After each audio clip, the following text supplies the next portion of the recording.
any rogue police officer who is being used to do these crazy things is going to go, and also Ruto must go. Popular initiative that will end up replacing this government in its entirety and its newfound friends. People power, Higher power. people power, Higher power. higher power. People power. Who are the people? We are the people. Who are the people? We are the people. Can be defeated. Our people united Shall never be defeated. Free Kenya, Everywhere. everywhere. Free Kenya. First of all, I would like to really appreciate my comrade, my long-term friend, na pia mwanaharakati, comrade Bob Njagi. I think you are on the right path, and history will be very kind to you. My name is Buka Ngesa Omole. It's a very sad moment today. I am the National Vice Chairperson of the Communist Party of Kenya, and I also co-chair the National Coordination Committee of People's Assembly, where the Free Kenya movement and the Communist Party of Kenya is at its core.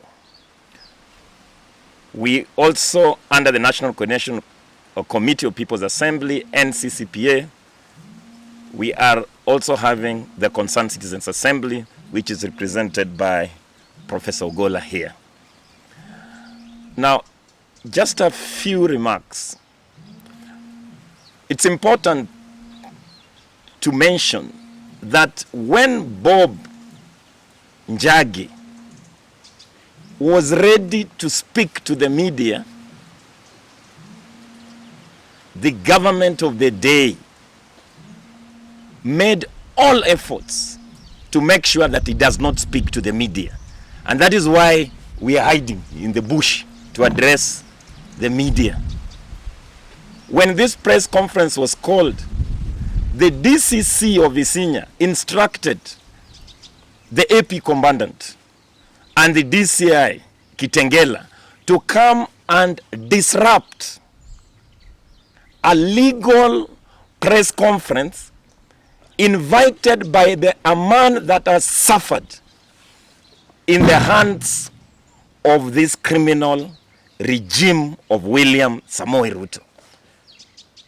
If indeed this government knew that what they did for Comrade Bob Njagi and all other, because Comrade Bob Njagi is only a representation and a victim of extrajudicial, not just killing, but extrajudicial arrests, abductions, and police kidnap. If he symbols that, and you don't fear him telling the story because you are acting according to the law, like the president always say that he's exercising his constitutional right, why is it that today in the morning when this press conference was meant to happen at 11 o'clock, there was a fiasco with the Kenya police? So we just want to reiterate that the National Coordination Committee for People's Assembly, with Free Kenya Movement, Concerned Citizens Assembly, and the Communist Party of Kenya at its core, are coming out very strongly to condemn the actions of the commandant, the AP commandant, and the DCC of Kitengela at Isinya for having interfered with this press conference.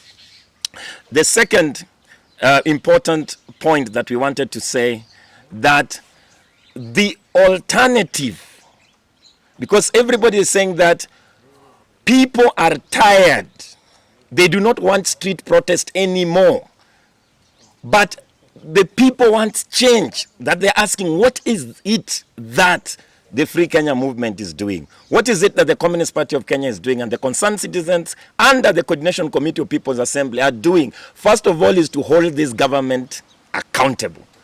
That we must convince ourselves today that the people who have suffered in the hands of this illegitimate regime that has returned us back to the dark Moi dictatorship of abduction, torture, must be held accountable.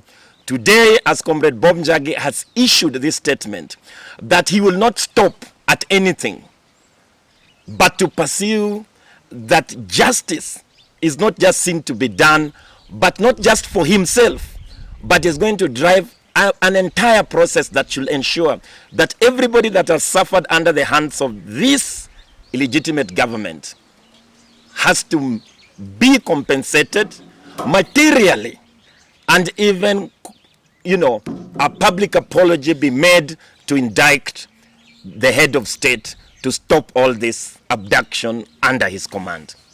And finally, comrades, we are saying that every other thing that the government is doing is unnecessary distraction. In fact, the most annoying one that should help even mobilize more people to oppose this government is the useless bills that are being brought out by the boat crowd in the parliament. For example, there is a bill that is meant to actually control people like Bob Njagi and the Free Kenya movement for not going to the street, the anti-protest bill. This is total rubbish. I think it is unconstitutional. It should be rejected in its own, you know, in its own violence and demerits, and the Kenyan people must stand up. There's also another bill that instead of dealing with the issues that the Free Kenya movement has been leading to make sure that the young people get not just quality social access that is guaranteed in the Constitution for healthcare, for education, this government has chosen the most destructive path, and it must collapse on its own weight. And we are saying totally that we will not be distracted by the crisis in the ruling class. We will continue to advance a pro-people, from below popular initiative that will end up replacing this government in its entirety and its newfound friends. Thank you very much. People power. Higher power. People power. Higher power. Higher power. People power. Who are the people? We are the people. Who are the people? We are the people. Movement statement that we wanted to do earlier. Sorry about what has been going on. Mnaona tumekimbizwa tukatembezwa huku mahali huku na pale. They tried to stop us from giving this statement. Thanks to the media for at least giving us a chance to speak. So Free Kenya Movement, we are here with our other organizations. I will introduce some of them. We are here with the NCCPA co-chair Bukangesa. We are here with convener Citizens Concerned Citizens, Fred Ogola. We are here with the National Youth Leader, National Reconstruction Alliance, Brian Okeja. Yeah. We are also here with the Free Kenya National Coordinator, Felix Wambua. We are here with Florence Kanywa, the Women Leader in Free Kenya. We are here with Christine Gisheru, a Free Kenya Gen Z. We are here with Melissa Lonte, Free Kenya Gen Z. So, and Charles Ekei. Yeah. OT Mr. Kitengela, Fike Mungai. Yeah. So we want to start by saying that Free Kenya started in 2018. The issue that we are dealing with now, we started with it in 2018, VAT bill. That is when Free Kenya was formed. So it's like something has happened. They've realized that Free Kenya has been there since 2018, and also in 2024. We were on taxes, the issue. So it's like somebody has realized what is happening. In 2022, we also engaged with the independent candidates, and you heard the Gen Zs talking about partylessness. So I think somebody has put those two together and realized that one of the engines of this change is Free Kenya, and we are realizing that we have to work on that. Either way, today was a meeting there. We are having the Kitengela 3, and our colleagues are not able to come because of the issues that you've seen, but Bob is here, and he is going to read a statement for us, and then we shall continue from there. Asanteni sana. My name is Nicholas Oyo, Secretary General of Free Kenya.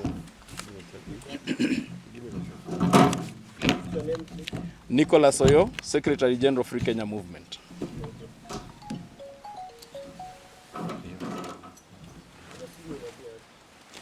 can be defeated. A people united shall never be defeated. Free Kenya everywhere. Shall never be defeated. Free Kenya Everywhere. everywhere. Free Kenya. My name is Florence Kanywa, and I'm here to condemn this police brutality, forceful abductions, and disappearances that are made by the rogue police officers.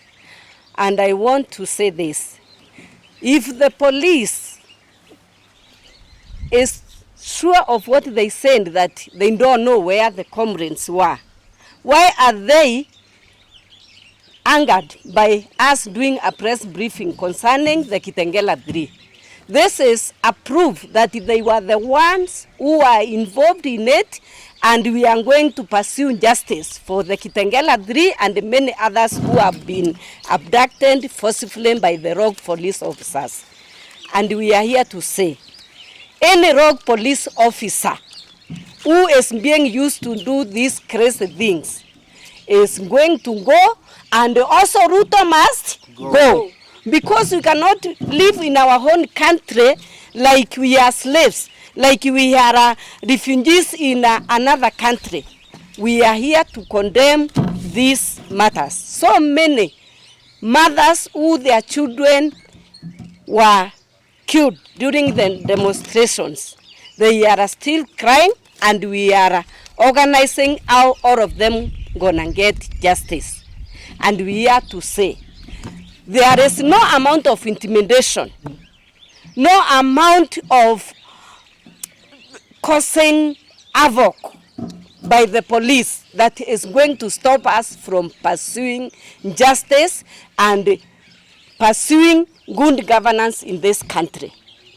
So, as a mother, I am saying my heart is bleeding, because when young people are killed by somebody who was given power by the people and is not even wondering or worried why people are crying for justice, and he is busy doing other crazy things, we are going to pursue justice to the latter.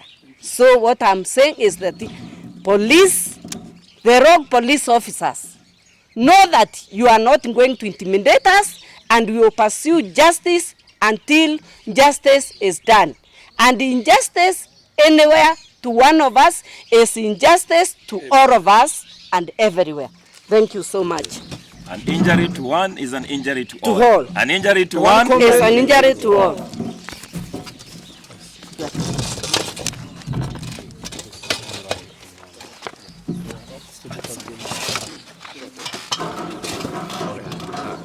Thank you very much. My name is Brian Okeja. I am the National Youth Leader for National Reconstruction Alliance Party, or NRA. I'm here to represent my party and my party leader, who is Okiya Omtatah, and also to represent the entire youth of this nation. I just want to reaffirm to the country that as the youth of this nation, we are committed to a cause that defends and protects freedom and justice. We have seen across the country, and the message to the youth, that we have been harassed, we have seen people being killed, we have seen people being abducted, and surprisingly, we have seen some of us who are committed, who had shown signs of commitment to the cause of justice and good governance, behave like they have gone to the other side. I am here to reaffirm to the whole nation that that cause must continue. I want to tell the youth of this nation that we are the light of this country. We are the life of this country. Every other person in the country is looking up to us. Our siblings, our brothers, our sisters, our mothers and fathers are looking up to us. And therefore, we must not get tired. We must not get derailed. And anytime that we may feel that we are pushed to the wall, that we are now getting derailed, let us not forget that we are mandated, we have historical obligation under Article 3 of the Constitution to protect, defend, and respect our Constitution. And therefore, I'm saying this way, to the government, you may have abducted Bob and the other guys. You may have killed us in the street. You may want to suppress us, but we are not going to stop. You may kill a revolutionary, but you cannot kill a revolution. You may kill the movers of the movement, but you cannot kill the movement. You may kill the messengers, but the idea is there. And therefore, I'm calling upon all the youth to remember that we are the flag bearers and the torch holders of the future. Thank you.